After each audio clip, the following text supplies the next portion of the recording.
Here is James Cameron.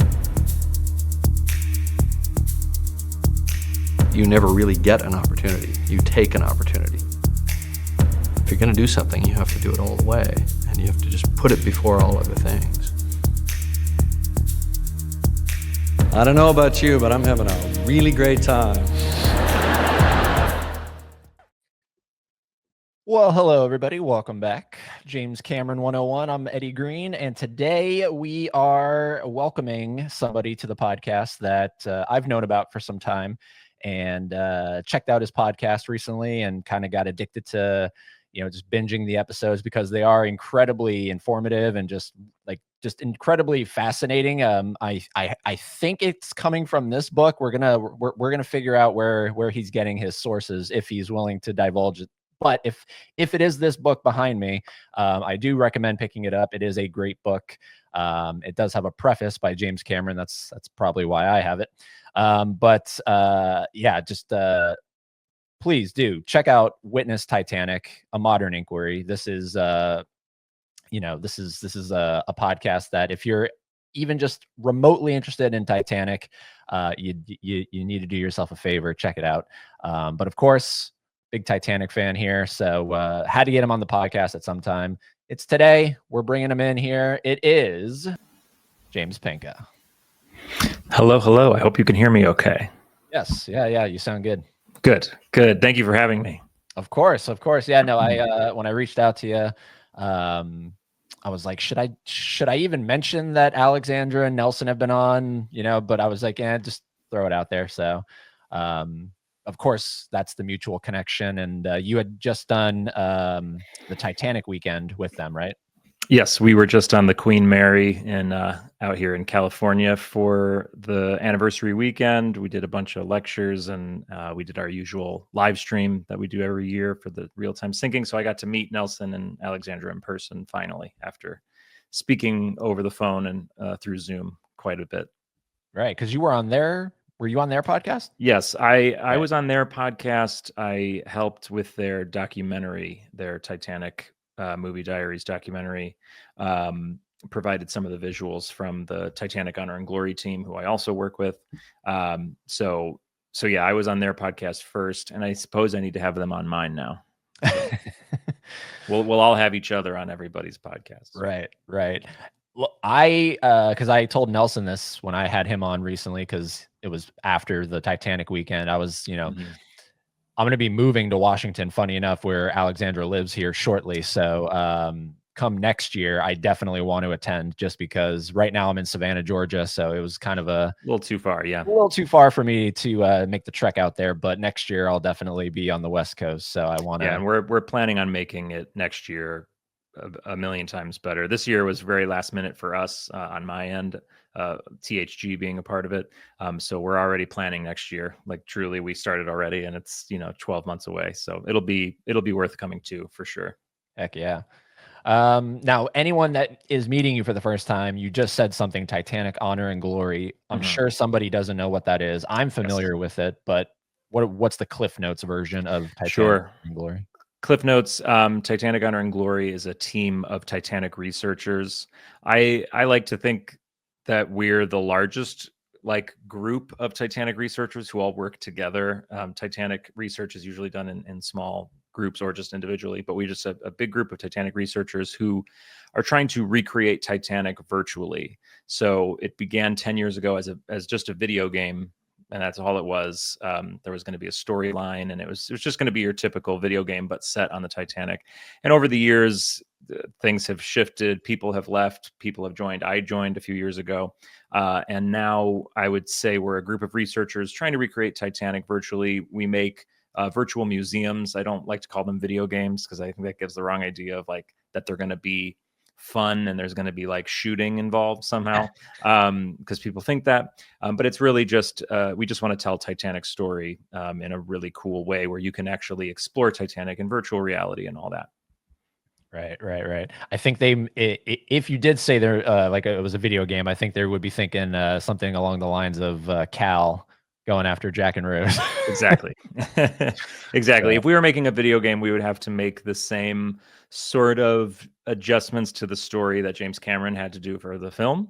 And which there's nothing wrong with that. If you're making a Hollywood film, you got to do stuff like that. If you're making a video game, you've got to do stuff like that. But when you're making a virtual museum that is more akin to truly just a museum, it's the people who want to enjoy it will, and the people who find it boring, then okay, go play Roblox or something. I don't know, Right. Minecraft. But yeah, so we thankfully over the years the team at THG has grown into something a bit more grown up than a video game studio. I mean, we work on every major Titanic documentary. We work with Titanic exhibits. And we were essentially the research team for the expedition to the Titanic wreck site last year. So when they went down and looked at the wreck, I was there in person, and our team helped with research. So we've become so much more than just that group of guys making a video game that started 10 years ago and hasn't been finished yet. But that's a whole nother topic. Right. And that was featured in Ship of Dreams, right? Yes, all the virtual recreations you see in Ship of Dreams, I think all of them, I'm pretty sure all of them, are from Titanic Honor and Glory. And all of them are, everything that you see in that is pretty much on our website and is fully explorable for free right now. If you have a gaming computer that's pretty hefty, because Titanic is a very detailed ship and it's photorealistic recreations. It's not, watered down at all. So if you have a MacBook or any Mac products, you're not going to be able to play. But if you have a proper, gaming setup, then you can explore almost all of Titanic on our website right now. Whew. And you said it's not even finished. Oh yeah, no, that's the thing. We've got so many projects going at once. That project it's not finished in that we want to add features to it, some more educational things, but like the ship that you will explore is finished. But we're also rebuilding Titanic in a different project that we hope will be one day 100% of the ship, while what's on our website right now is about 50%. But the 50% that's available right now, if you take out all the cabins, just repeated cabins over and over and over again, and sort of the mundane machinery spaces, we really have like 95% of the ship. You could literally reshoot every scene from the 1997 film in what is available on our website. So like anything that you see in the movie, we have it in our project, plus, another 50%.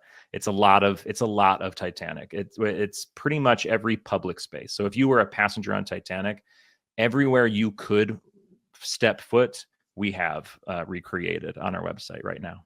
Where are you pulling from? How do you know it's 100% accurate?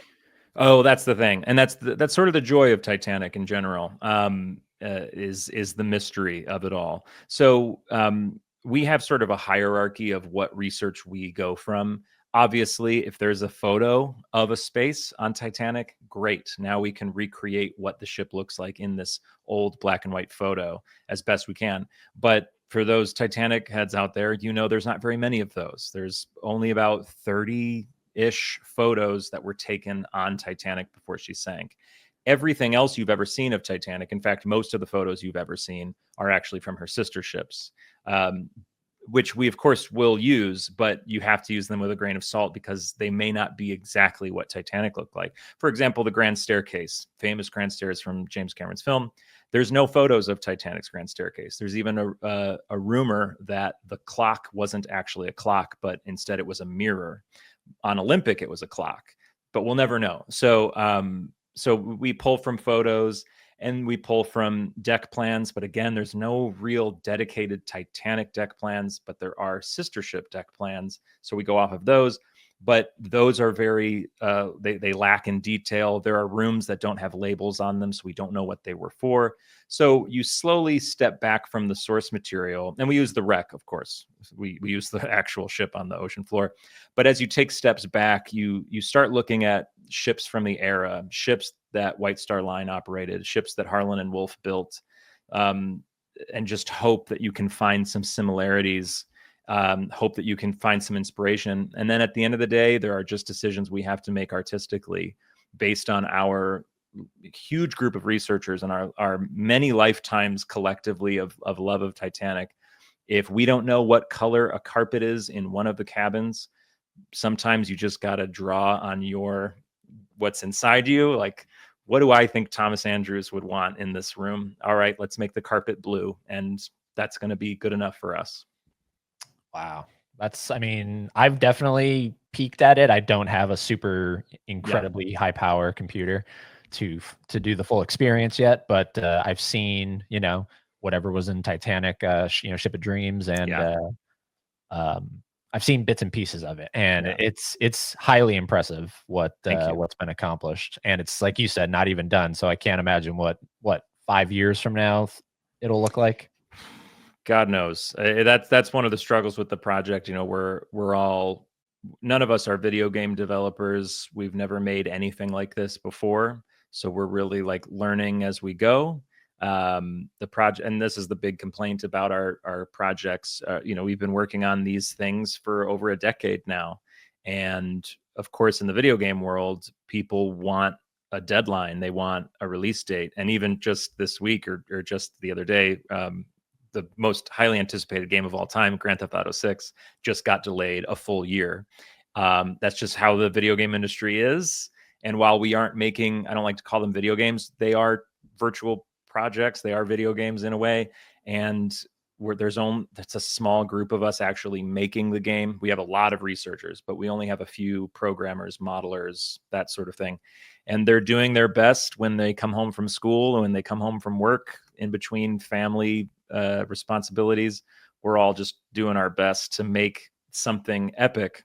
And the downside is when you agree to make a 100% recreation of Titanic, what people don't realize is if I walked into Rockstar, who makes Grand Theft Auto, or if I walked into the largest game companies in the world, they would laugh in my face if I told them what we were trying to do. It's almost impossible to do this, but here we are 10 years later, we haven't given up. And because Titanic is our lives, we can say pretty confidently we're not going to ever give up. So if you love Titanic and you're content seeing the progress and the animations that we put on YouTube, the podcast that we have now, we do so much more than make this game. It's a fun ride to be a part of, and we've got a long way to go. Do you think, hypothetically, a open world game could work for Titanic? Do you think something like that could actually work? I think if a billionaire gave us a lot of money and a team of if Rockstar dedicated, now that Grand Theft Auto is basically done, they gave us their thousands of employees, or I don't know how many they have. They definitely have hundreds, if not, they have offices all over the world. If we got all of them and $1 billion, I think the Titanic video game we could make with characters and a storyline and the ship sinks in real time. You have to accomplish certain goals by the time the ship sinks. Very much inspired by a game from the 90s that many people listening to this may have heard of before, Adventure Out of Time. I think it would be one of the greatest games ever made. Titanic sells, as we know from 1997 James Cameron film, but it's just the tough part is, and if you ask any investor this, which we have in the past, if that happened, the game company would say, we want you to make your Titanic game, but no way in hell are we going to pay you to make 100% of the ship. Make 20% of it. That's all you're ever going to need for a good story. We need to get this game out soon. In order to do this very niche thing that we are trying to do for our very niche Titanic community, there is only one way to do it, and that is as a passion project, as as just a bunch of people really dedicated to doing something frankly stupid, something that's just a waste of time to a lot of people. And there's no video game studio that wouldn't think this is a waste of time. So that's why we've never gotten investors in the past, even though we've tried to get them. We don't try anymore because of our shift to making a virtual museum. Once we abandoned the video game thing, we knew, okay, no one's ever going to invest in this. That's fine by us. So we don't really pursue investors. We don't pursue game studios because they would never agree to do what we're trying to do. And that's the trade-off. So we're trying to do something crazy and stupid. But yes, if somebody was nuts enough to give us $1 billion, then yeah, we would make something crazy awesome. But we are very content with what we're going to make on our own. And now, is this because when you said that there's a story, and then there's things that you have to do, and then the ship sinks in real time, and you have to there's goals you have to accomplish. My mind is going, well, if I was helping to develop this, I would say maybe we actually don't even, maybe we give the player whatever, the opportunity to not even have the ship sink. Now, is that sacrilegious, or does it have to sink? Well, yeah, if we were still trying to make that game, which we aren't anymore, the storyline and all that, one of the definite things we would not allow is for the player to have the ability to avoid history. Yeah, it's a funny thing, and people have asked that before. It's not that it's sacrilegious. It's just the Titanic story is so captivating. James Cameron's film is so good because this thing actually happened, and to have part of the, you just have to think it to the end, take that thought to the end. Okay, so what if what if the goal of the game was to save everyone's lives? Okay, then you're just taking out the most dramatic moment that, the sinking is what people come to Titanic stuff for a lot of the times, not every time. But, James Cameron's film has 2 VHSs for a reason. That second VHS is very, very good. And I wouldn't want to take that away from people. And we take a lot of inspiration, and back when we were sort of more in video game land, we took a lot of inspiration from Titanic: Adventure Out of Time, the video game from 1996 that inspired a lot of us. And you definitely couldn't do it in that game. So there's something, and in that game, there was something about the impending doom of it all. And it's the same with the James Cameron film. It's why it works so well. And it's why the musical works well, the Broadway musical also. There is something magical about an audience knowing something is coming, but the characters in the play or the musical or the movie or whatever, they don't know what's coming. That is like the basis of theater. The Greeks discovered this stuff. And when you're watching James Cameron's film, there's just this impending doom coming. Same with the Adventure Out of Time video game. You could not stop the clock. The ship is going to sink no matter what. That is a powerful thing to harness. And if we were still making a video game, we would absolutely harness that as well. And if you allow the player to take the iceberg out of the picture, that's you're losing that really magical part of the Titanic story. Right. We'll leave it to Tarantino to rewrite it. Yeah, exactly. Now, when you said no one is really interested in funding this, or you've given up on funding, my immediate thought is, why not go to the guy who popularized Titanic for everybody? Why not go to James Cameron? Why not? Does he know about Titanic: Honor and Glory? Do you know? My understanding is that James Cameron is aware. I know for a fact he is aware of who we are. He has seen our work because our work has been in his documentaries. So he's made documentaries, and if he has, I assume because he's very involved in all the projects he works on. If he has his name on a documentary, I'm certain he is involved in the final cut of it. So I know he's seen our work. We've worked with him before in that way. I don't know if we've ever taken any serious attempts at him for funding and all that. But I do know that it's been floated. This is all before I joined the THG team in the capacity that I am. I'm the creative director, have been since 2021. I know that before 2021, there was at least some attempt to get him involved. I don't know why it didn't happen, or my guess is he would probably look at a project like that and think it's an admirable thing to try to achieve.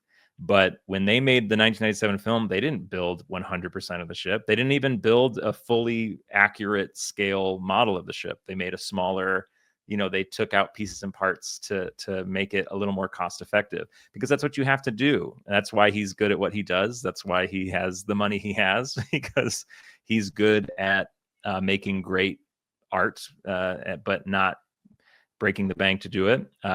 And so I feel like he would look at that project from 10 years ago and think, sorry guys, I'm not gonna put any money into this. I hope that at some point it turns into something more than what it is, because what it is incredible. But just talking about it, like these little kind of nuggets of, what a potential future for this Titanic Honor and Glory could be. It just sounds like, and to get Cameron involved in some capacity, I think would just kind of give it a even greater stamp of approval, and a lot of people. Oh yeah, James Cameron presents Titanic Honor and Glory. That would be awesome. Oh my God. So, yeah, I mean, it depends. I mean, he's really dedicated a lot of his career to Titanic. Obviously, he's a Titanic buff at heart, obviously. So, and he had a game, like a computer game years ago called, I think it was Titanic Explorer. I feel like that was his product. And it was sort of like what we're doing in a way. Like it was the set of Titanic, the film. You could like click around it like a point and click thing. So it was like a camera that on the set, and then you could click on stuff and learn about it. And that is essentially what we're doing, but with photorealistic, VR kind of experiences. And then when we recreate 100% of the ship, we do hope to have characters walking around for you to talk to. We put the emphasis on telling Titanic's story and just focusing on the education aspect of it, because if you want to know the main reason why we stopped the video game thing altogether, was because of just how bloated the game became. The feature creep of it all is what they call it in the video game world, where it was just such a big project that they was going to recreate 100% of the ship. It was going to sink in real time. Southampton would be explorable. New York City would be explorable. Queenstown would be explorable. All like who ever thought we were going to be able to accomplish this? There was like 6 guys on the team at the time, and none of them had ever made a video game in their life. They rose all this money through Kickstarter and Indiegogo and stuff, because the promise of this game was so cool, and the visuals were already incredible, as people know. The game really became popular because the visuals were just so incredible. But the people don't understand what it would mean to model 2,000 people on a ship, have them all have their own little pathways and voices and personalities, and we got to hire a bunch of actors to play all these 2,000 people. Making a big video game on the level of a Grand Theft Auto or an Elder Scrolls, you need to be very, very wealthy and have a lot of employees. And we were 6 or 7 guys just sitting in our basements after work trying our best. So to focus on telling the story of Titanic and is much more our speed, I would say. Interesting.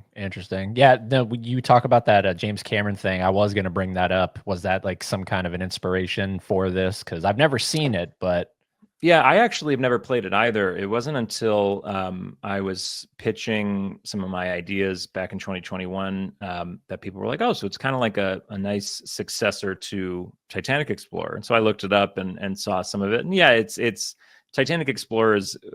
There's no, from what I remember, there's no like, you don't walk around the ship. It's just you click on stuff. It's truly like something you would have played in elementary school to learn how to type. Like it's that kind of style. Ours will, I hope, to bridge a little bit more into the video game world, where you're exploring the ship and you can see what Titanic was like with people and talk to people, learn about stuff. It'll be much more immersive than Titanic Explorer was, because that came out back in the 90s, and that's just the way technology works. So jumping forward from Titanic: Honor and Glory, how does well, hold up. First, how does anyone even become interested in Titanic? And I know you've told a little bit of your history on that first episode of your podcast, but is it the film or is it something else prior to that for anyone that's meeting you for the first time? Yeah, for me, it was a combination of things. I kept finding Titanic and then growing out of it, sort of. So the first time I ever heard the word Titanic would have been during a trailer for the upcoming 1997 film by James Cameron. Like, that would have been my first exposure. The first time I remember anything Titanic related was when my parents said, we're going to go see that Titanic movie today. So we all got in the car, and I was 6 years old, and I went and saw Titanic, and we loved it as a family. And it was nice to have something that we all agreed was good. And we went back and saw it a second time, but it wasn't until I got my hands on Titanic Adventure Out of Time, the video game from the 90s, that saw a spike in popularity thanks to the film. And I was one of those people who only got it because I saw the film, and the video game really ignited my brain because I was able to explore Titanic, and I was deep in the ship in hallways, and there was creepy music playing. Anyone who's played the game knows that music stays with you. It's very spooky music, because the whole game takes place in the hours leading up to the iceberg collision and then the actual sinking. So there's that impending doom I was talking about, and being deep in the ship and feeling like the iceberg could hit at any moment. It just got my brain working in a way it hadn't. I'm only 6 or 7 years old. It just sparked something in me. And then I became obsessed with Titanic because of that. I had all the books, I had all the models.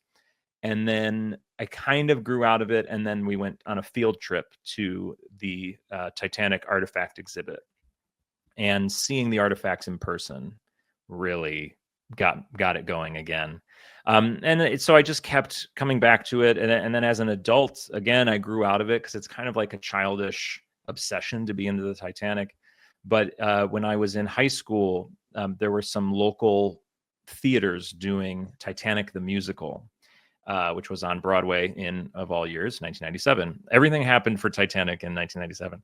And I offered, because I was an actor by then, and I offered to be like a bit of a historian if the director was interested, because I have all this knowledge in my head about Titanic that I'm not using. I might as well use it for some good. And then I just felt such joy using that what I thought was a childhood obsession.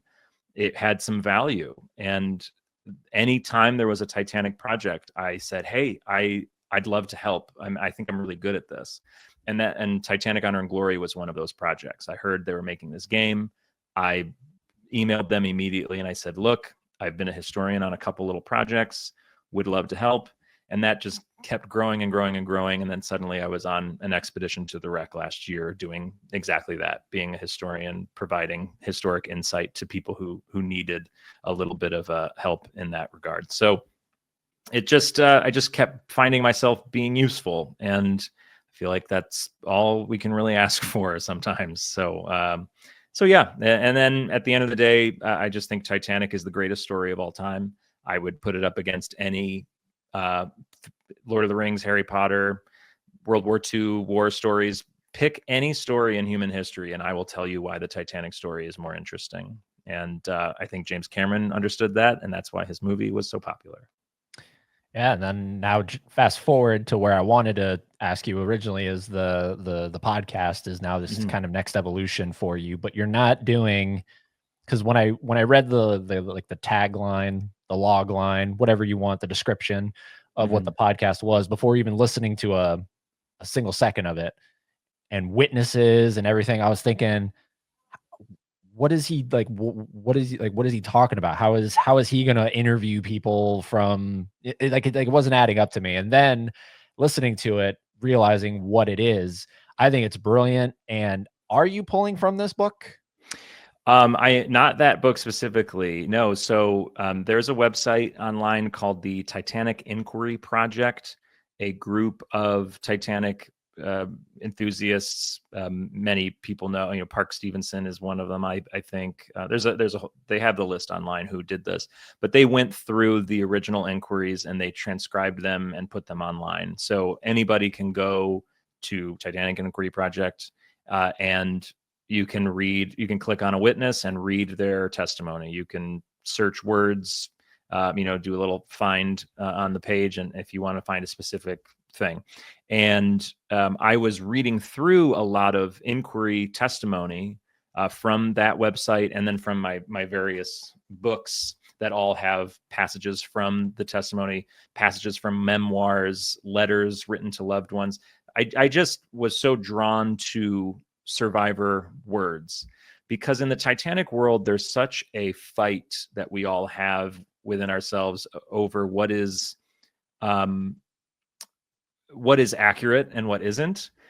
There's so much of the Titanic story that is myth and legend, but has no actual historical background. For example, one of the most commonly told stories, and a lot of these books even have it in them, is that Titanic was conceived in 1907, in the summer of 1907, between Bruce Ismay and William Perry over dinner after drinks. They were retired to get drinks after dinner, and they decided they're going to build the grandest ship of all time. That's the story. There's no historical reason for us to believe that that is how it happened. And in fact, there's a lot of history to say that Titanic was conceived long before that. So there's these stories that just get built up and built up, but they appear in some of the great books about Titanic, but there's no actual background to it. So as a wannabe historian myself, you struggle every time you read something online. You think, God, is that even real? I can't even tell.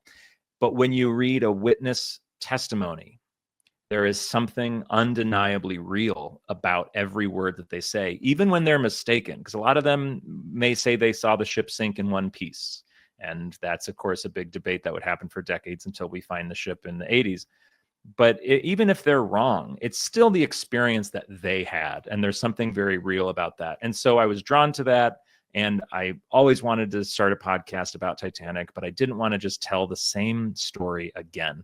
I didn't want to have episode 1, how Titanic was conceived, episode 2, construction. I didn't want to do that. I also didn't want to hop around. Today, we're going to talk about Lawrence Beasley. Today, we're going to talk about the watertight bulkheads. I wanted to do something unique. And once those thoughts came together, I thought, I want to do a podcast where I read witness testimony, which I think is the most powerful thing in the Titanic story, and give context to it. So I effectively interview witnesses of the disaster 100 years after the fact. And for anyone that's interested in how a podcast is even made, you don't even, when you're reading the witness testimony, it's you reading it, but it has a bit of a filter on it. It sounds like, yeah, like it has a bit of a distance. Yeah. So that was a big thing I had to come up with, because I suppose if the podcast is ever super famous and I make a lot of money, I'd hire some actors to maybe do the testimony. Maybe I would do the person interviewing, and I would hire an actor from the same area of the world as the person who was on Titanic, so that way the accent is correct. That would be nice and immersive, but I can't do that yet, and I may never do it, because I do enjoy what I do now, which is I just read both sides of the interview in my own accent. I don't try to do accents. That would be so distracting. And also, I think it makes you just listen to the words as they are, just take them for what they are. And to differentiate who's speaking when, I add just a little bit of, an effect, like a reverb to it. It reminds me of what the echo might have been like in a courtroom setting for them. And so you can hear both people speaking. And then in my season 2 episodes moving forward, I also have a little, if you watch on YouTube, for example, I have a little effect visually as well. So you can easily differentiate who's speaking when. And I think it's a nice way to take in the testimony and understand it. and then I'll do the testimony for literally 10 seconds, 30 seconds, and then we sit and talk about what just was said and why that's important and why I think the witness is lying, or why I think this testimony gets forgotten about and it should be talked about more, or this and that. So it's been a lot of fun so far, and people are liking it, so I'm going to keep doing it. Yeah, it is. I mean, between that, Unsinkable, Titanic Talk, and then even, even though it wrapped up Brittany and Ethan's podcast, Scene by Scene, where they kind of Yes, broke I've never down. listened to that, but I've always wanted to, because that's such a good idea to do it scene by scene. Yeah.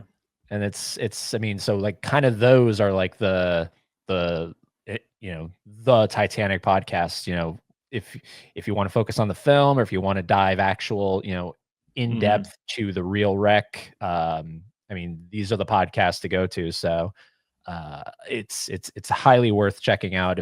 If whoever's watching this has not seen it, please do yourself a favor, check it out.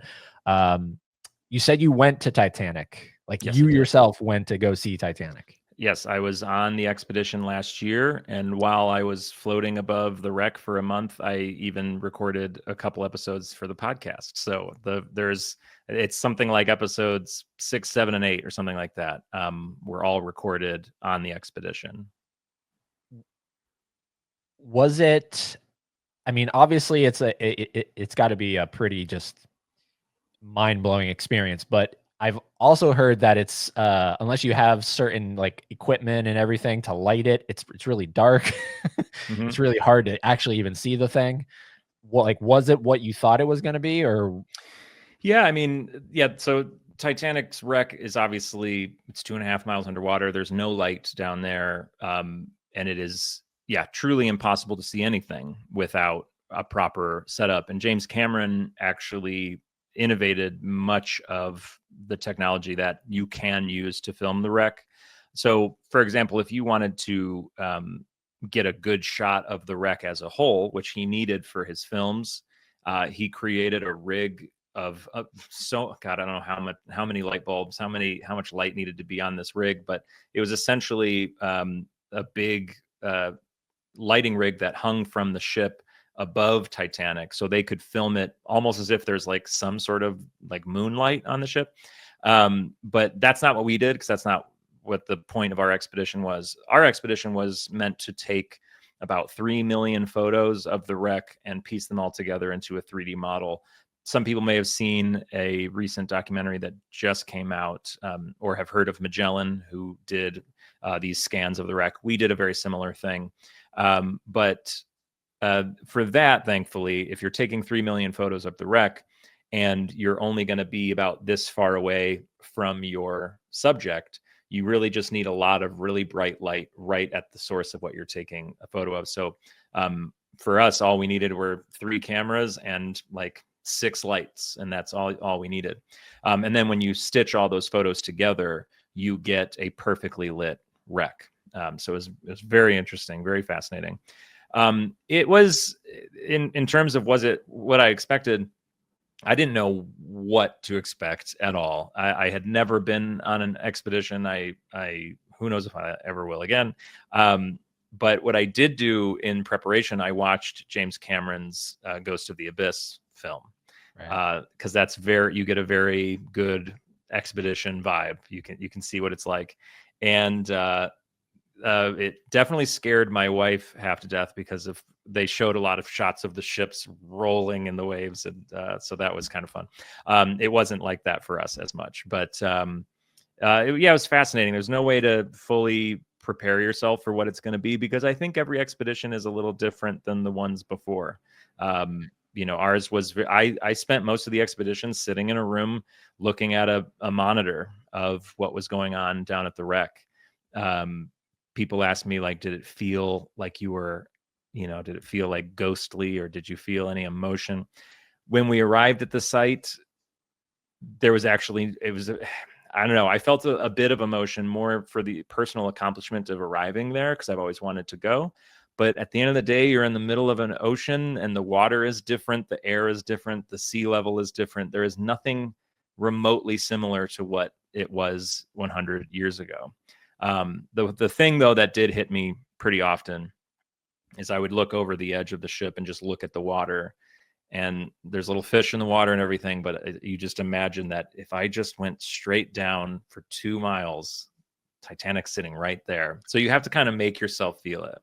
So just because you didn't actually go to Titanic. No, I did not go. Nobody on our expedition. No one actually has dove to the wreck in a submersible since the Titan tragedy of 2 years ago now. Right. Okay. So no, and honestly, there really, from what I understand, there really isn't any actual necessity for a human to do it. You know, we have robots, we have ROVs, remote operated vehicles. There's no need for a human to go down there aside from our innate desire to do things like that. And from what I understand, James Cameron himself is planning to go back. There are other people planning to go back in submersibles with humans in them. And I'm all for it. Do what you want to do. But no, on our expedition, we were just there to take photos and some video, but and get some scans done and learn what we could about the wreck. And try to discover some artifacts, which we did, which was unbelievably special. But no, I was safe in a little room with a bunch of TV screens. Okay. But if you had the ability and if it was guaranteed, I would go 100% safe. You would? I'd go if it was 70% safe. Okay. The thing is, it would be 100% safe because we have been diving to Titanic since the 80s. We've been diving to the depths of Titanic since long before that. And if you ask anybody who dives in submersibles, the thing that they're scared of is not implosion. The thing they're scared of is the submersible getting caught on something and not being able to return to the surface. That's the big, that's the worst case scenario. So as long as you're careful, everything should always be fine, and everything always has been fine. The Titan tragedy of 2 years ago was an anomaly, much like Titanic was. The submersible was built incorrectly. It was not checked by the people it should have been checked by. It was a very independent thing by that company. It's a tragedy, and that's a whole other topic. But if I were to dive to Titanic, as long as you go in a submersible that was built the way submersibles have always been built, you should always be fine. Everyone has always been fine until the Titan tragedy. But now, of course, because of that, everyone has to ask me, would you go? Of course I would go, because it was never a danger before, and it won't, and when James Cameron goes back, he'll show everybody that it's as safe as it's always been. So. Right. Yeah, I mean, I can't imagine. Like you said, just looking over. Mm-hmm. Oh, I'd be terrified. Oh, it'd be awful. But I would go without hesitance because it's Titanic. I would love to see that ship with my own two eyes. Because what it's how many more years until it's totally disintegrated? Oh, that's another thing. That's such a fact that people the year, every time someone tells me that, it changes. It's only going to be 10 more years and it'll be gone. There will always be something there. Not always, but for the next hundreds of years, there will be some evidence that Titanic was there. The steel is getting slowly eaten, which is wild. But there are things that will just kind of always be there. Porcelain will kind of always be there. So there will always be something there. The ship will start to collapse on itself, however, as we're already seeing. We saw when we were on our expedition that one of the famous railings from the shot of Titanic, I'm king of the world, I'm flying, all that, those railings are starting to fall over. There are parts of the ship that are going to start crumbling. It'll start to lose its ability to sit up like that. So it'll collapse, but more or less it will always be there. There will always be something to see. I want to see it with my own two eyes because Titanic has meant something to me that I can't describe. For a lot of people and many people listening, it was like a friend almost. When you're growing up, maybe you're a bit of an odd kid, and you just have this fascination with Titanic. And for a lot of us, it was our first passion in life. The first books we ever read and loved to read were Titanic books. The first movies we loved were Titanic based movies. And so I don't know. It almost feels like I have to meet her in person. So I'd love to do it one day. I don't know if I ever will. It's a long shot at this point. But I was honored just to be as close to her as I was, and to help uncover some, history that would not have been uncovered had we not been there. I think the ultimate goal and the ultimate kind of dream would be in a submersible going down to Titanic, and right next to you is James Cameron, kind of piloting the whole thing. Yeah, Right? I almost feel like the only chance I'll ever have of seeing Titanic with my own two eyes is if James Cameron and I become buddies, and he takes me down with him. Yeah, that would be pretty cool. That would be a pretty special moment, for multiple reasons. I mean, because I get almost as giddy when it's film related stuff. I mean, on the Queen Mary this past month, I got to meet a lot of people from the film, a lot of extras through Nelson and Alexandra's project. So the steward who gets punched in the nose by Rose, I got to meet him. The woman who is saying it'll all be over soon at the end of when the ship is sinking, got to meet her, and a couple others of that sort of fame. And it's just fun. It's cool to hear their stories. I was getting all, nerdy about the film. So I have like that film nerd part of me that just loves the film Titanic as like a super fan. But then I have my historic background with Titanic that takes it extremely seriously. So yes, to be on a submersible, seeing Titanic with James Cameron next to me, that would be, I don't know. I think I would, my body would just collapse from the pressure of the moment. Yeah, and I mean, because like you said, it's always been guaranteed safe, but you just know there's an extra something going on when Cameron's on board, and it's maybe just because of we have to keep him alive kind of thing. You know what I mean? Yeah, that would add a bit of responsibility to the whole thing.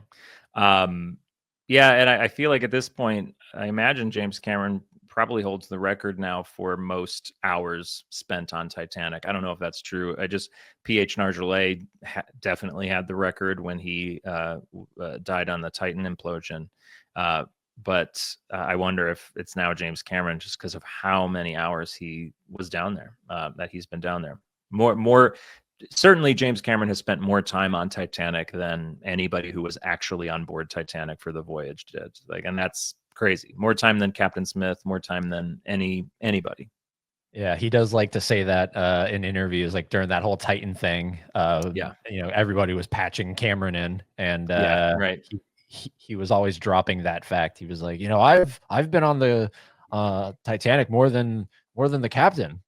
Yeah. And I'm sure there are some Harland and Wolff workers who have the record still, the years that they spent building the ship. I think they probably have the record, but he definitely more than Captain Smith, probably more than Thomas Andrews. Who knows? It's wild. It's wild. And obviously we're on you're on James Cameron 101.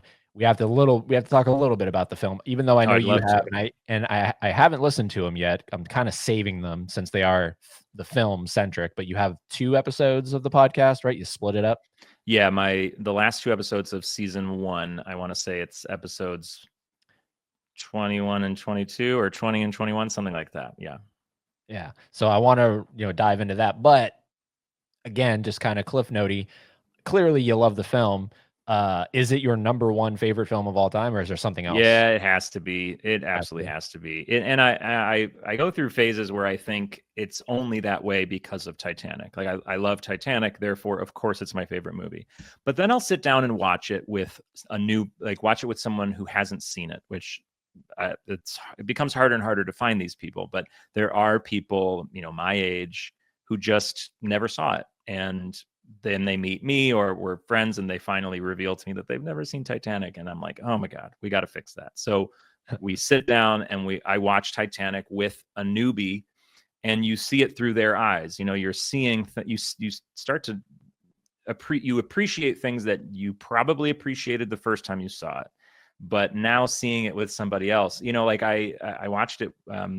I used to work on cruise ships, and I did watch Titanic on a cruise ship, which sounds like a terrible idea, but one of my coworkers watched it with us, and he had never he was just too young to have seen it in theaters, so he just never saw it. So we watched it with him, and he was horrified by the ending of it, by seeing the sinking and seeing the frozen bodies. And I was like, that's right. Did he know it sank? Yes, he knew it sank. He just had no idea how like gruesome and how real and how in your face the death would be. He thought it was like a romantic movie where this is just no, you see dead bodies. And he had such an emotional reaction to it in a good way. He loved it. He thought it was great. But his main takeaway was, I had no idea it would be so hard to watch. And I was like, yeah, maybe I'm a little desensitized, having seen it so many times, and being that I read about Titanic every day of my life. It really gave me a new appreciation that wow, this is a really good movie. This is a really hard to watch movie in a lot of ways. But yeah, so I love watching it with newbies because it reminds me of, you know, parts that it like Billy Zane's performance. He plays Cal, for those of you who don't know who Billy Zane is. His performance is immaculate. And every time I watch it with a newbie, I just get a whole new appreciation because I look over at them and they're just amazed by this guy and the lines that he has and his character. So yes, I do think it's the greatest movie ever made. And I have the evidence to back it up. So let me see if I can blow your mind the way mine was blown. Do you know that Billy Zane is wearing a hairpiece that whole movie? Yes, yeah, because he's generally bald all the time. Yeah, I had no clue. I forgot who told me. It might have been Alexandra. She was on, and we did a full length audio commentary watching the film start to finish. Yeah, and she might have been the one that told me that, or it was either Brittany. But either way, when they told me, I was like, "Get out of here!" And I was like looking, and to me, it just looked like his hair. Yeah.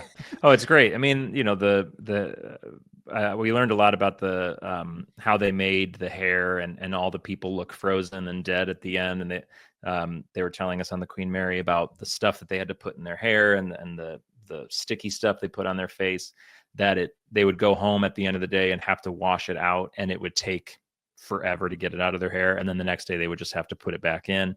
So yeah, the hair and makeup team, shout out to them all these years later. They did a great job. Yeah, man, especially on Billy Zane. But yeah, no, I mean, it is a great performance. He's iconic, and he is so somehow 90s while also being period specific. He has like the hair of the 90s, like that style. He's perfect. For some reason, I guess if I could meet any actor from the movie, I think I want to meet Billy Zane.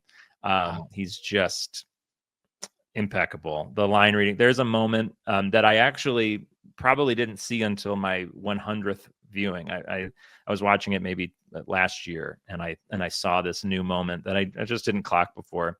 And it's credit to Billy Zane for having such a deep performance that I can still find things in his performance. But the scene when Jack says, you know, to make it count and everybody cheers, that whole time Billy Zane is looking for his a match to light his cigar or whatever.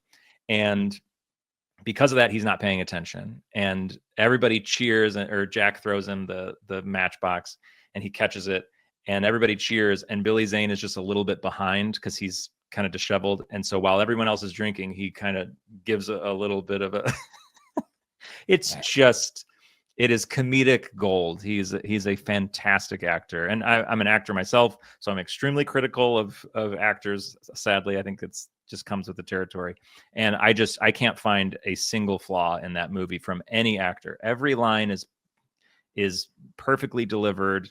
And last thing, I know I'm rambling now. there are lines in the script that James Cameron wrote that shouldn't be good. Anesthesia should not be funny.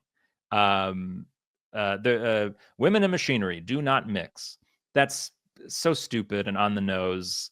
There's a lot of lines that shouldn't be good, but the actors are so good, and James Cameron is such a good director pulling out these performances that they remain impeccable. What's your favorite scene in the film? If you had to pick one. Oh, that's such a good question. Oh gosh, I'll have to get back to you on that. I haven't thought about that specifically. It would have to be something in 1912. I love all the modern shots and everything, but something in 1912, something historic based, maybe.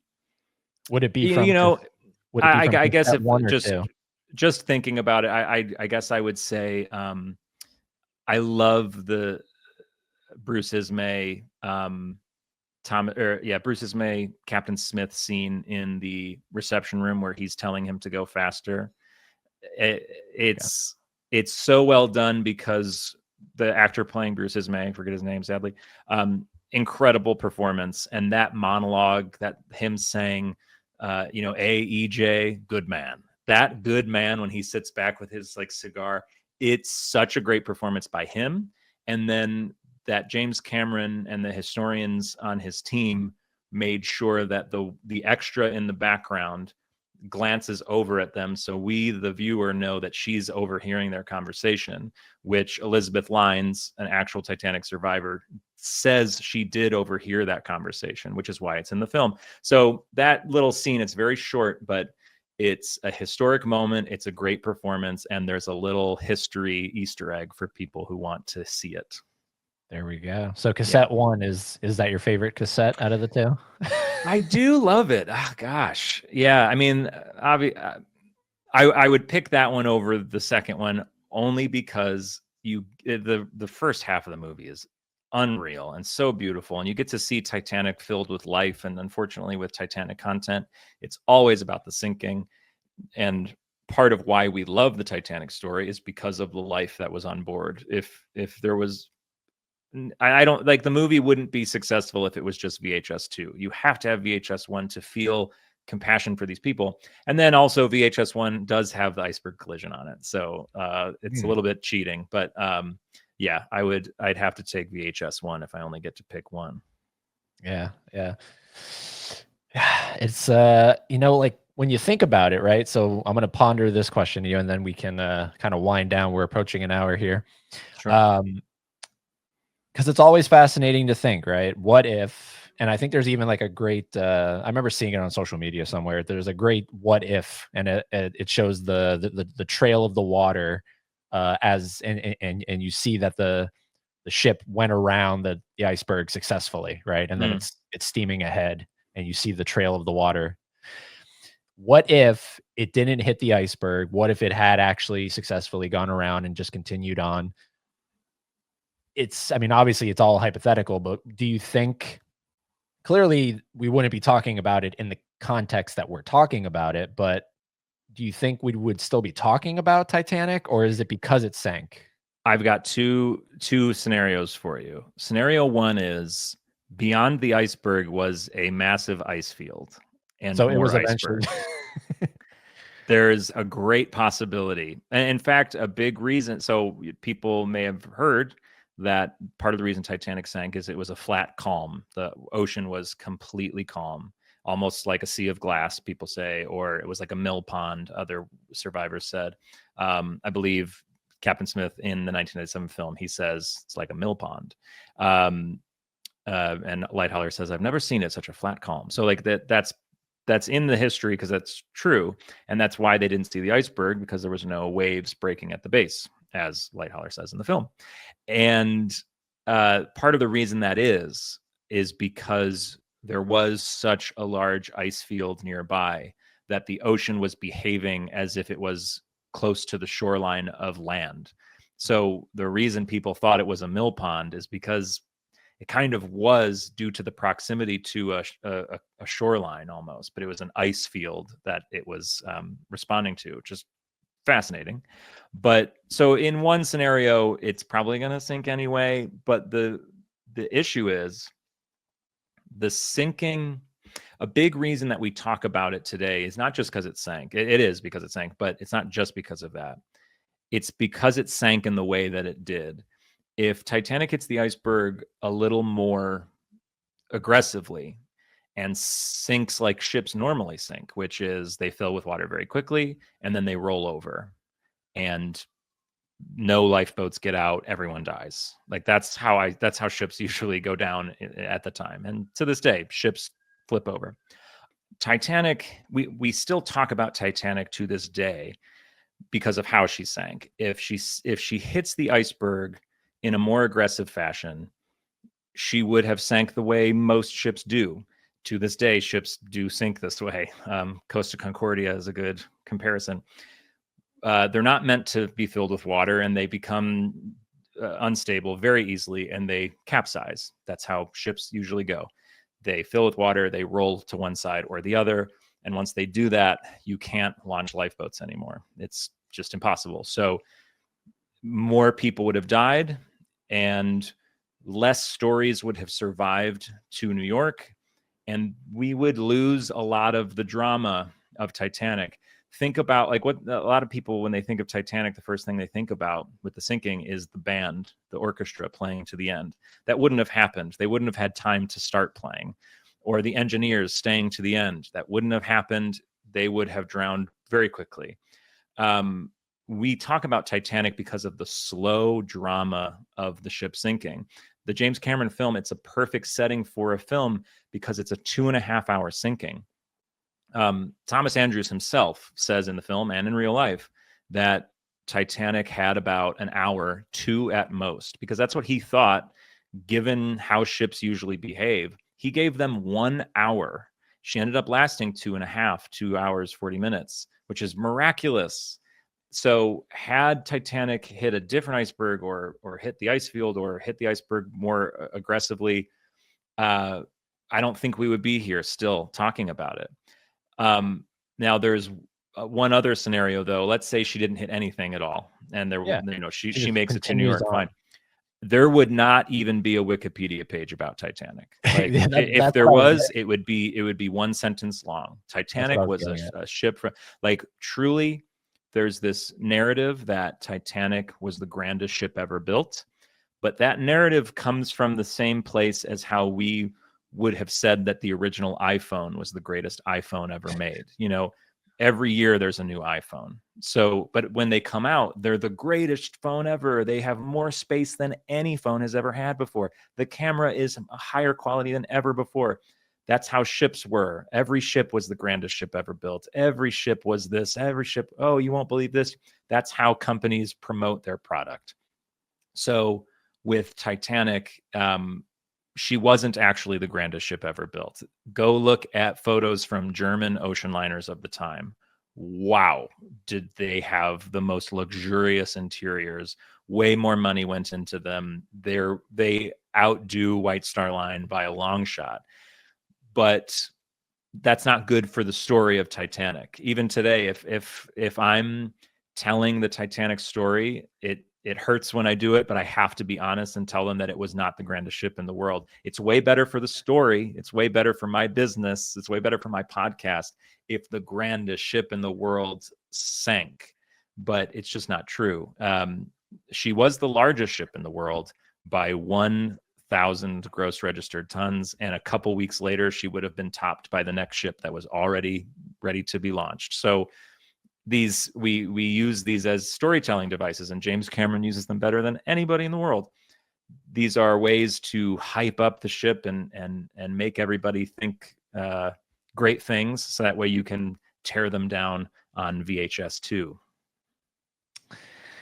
That's a great point. Yeah, because that's what I was really getting at is had it survived, had it just, continued on, made more treks across. It was a very normal ship. There was actually if you look at it compared to other ships of the era, in fact, Titanic is almost a replica of one of White Star Line's earlier ships, but just larger because it was a tried and true design. People loved that ship. let's just remake it, but with an extra funnel, with more space. It was a very almost vanilla, kind of ship. Like, this is just a normal ocean liner. The reason we are talking about it is because it sank. And then I would say even further, the reason we are talking about it is the way that it sank. There's a lot of ships from the White Star Line that sank very quickly and very, very horrifically. The Atlantic sank, not a good story, but we don't sit around talking about it. There's no movies that I'm aware of about the Atlantic sinking, because not enough people survived to tell us the tale, and the tale's not that interesting because it sank so quick. So and then also, if Titanic sank less, even if it took even longer to sink, Carpathia would have arrived in time, and then we also wouldn't be talking about it because everyone survived, and that's just not a good story to tell, honestly. So and that's why Titanic is the greatest story of all time. Why I always say that, because she sank in such a way that it brought about the most drama possible, without it being so much drama that there was no, everyone died. So, and then she's still sitting upright on the ocean floor, which, go look up shipwrecks. There's not a lot of those. Most ships are laying on their side. Most ships are destroyed to pieces. Titanic is still sitting up on the ocean floor like she's sailing. It's almost like it's almost like a script, but it actually happened. Do you like horror films? Sorry, say that again. I lost you for a second. Do you like horror films? I do. I don't go out and seek them, but Okay. when there's one, like when Nosferatu came out, I was like, oh, I really want to see that. That just looks like something I'd like. So yeah, I do. I like a good horror movie from time to time. Where I'm going with this is I forget, it's like 2002. It's in the early 2000s, I want to say. It's called Ghost Ship. Oh, I know Ghost Ship very well. Okay. Because I would, in 2002, I was deep into my Titanic-ness, as I still am, but, I was really into it. And a movie called Ghost Ship's coming out with a scary ship. And there was like I forget what era the Ghost Ship is. Is it like 1920s or was it just, I forget. Anyway, I watched that movie so many times. We had that on VHS, I think, and I really liked that movie. Yeah, it's fun. To me, it's the closest in terms of, like, if you want to get a very different feel of a Titanic kind of story, right? And obviously supernatural and very gory, but it's a great movie. I think some more people need to check it out.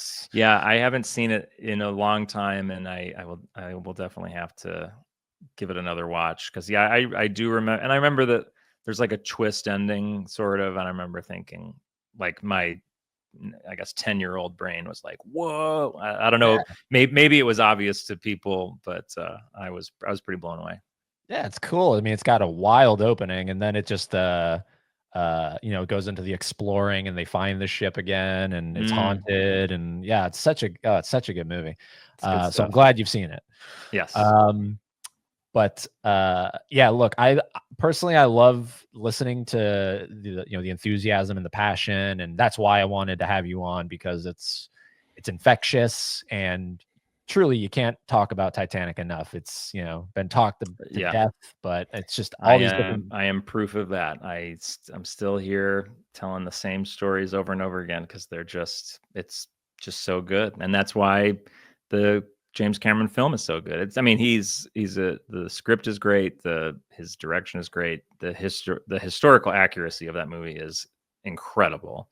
But at the end of the day, the Titanic story is good. So it's hard not to hit it out of the park, sort of.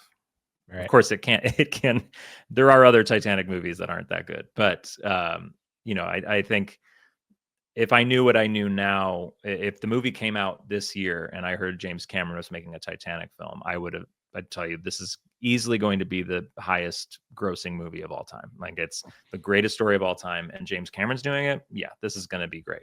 So, not surprised. Every new guest on the podcast gets the same question at the end. I think I know your answer, but go ahead, surprise me if it's not. All-time favorite James Cameron film? Oh, geez. Yeah, Titanic. Titanic. Yeah. I honestly, it's so funny. I've seen Avatar. I should probably go out and like make sure I see his whole catalog of movies, because I really don't, outside of Titanic, I'm not as well versed in it. So I wouldn't even have an answer outside of Titanic, really. Well, I think the next obvious one you should check out is The Abyss. Oh, yes, I saw that as well. Oh, okay. Oh wait, no. No, I'm thinking of Ghosts of the Abyss. The Abyss is the one where they it's not Titanic related at all. Yes, I should definitely see that. That's the one with the camp. They had to, like, apparently it was like a hell to shoot or whatever. I've watched videos about it. Yes, I will check out The Abyss next. Yeah, that's because like that's when they re-released it in theaters a couple of years ago. That's how it was advertised before he went to Titanic. He went to The Abyss. Yeah. So, but look, thank you for coming on here, and would love to get you back on down the road. And like I said, Absolutely. next year, would love to actually meet you in person. And Yeah, and everybody who's listening, you can join us on the Queen Mary next year for the anniversary. We'll have official dates soon. And then you can listen to my podcast. I have a Patreon for it as well, if you really want to get into it and help me make it. People vote on who I should interview next, stuff like that. So Witness Titanic. It's there a you lot of go. fun. It's great. Everybody go check it out. And like I always say, go watch a Cameron film. Yeah.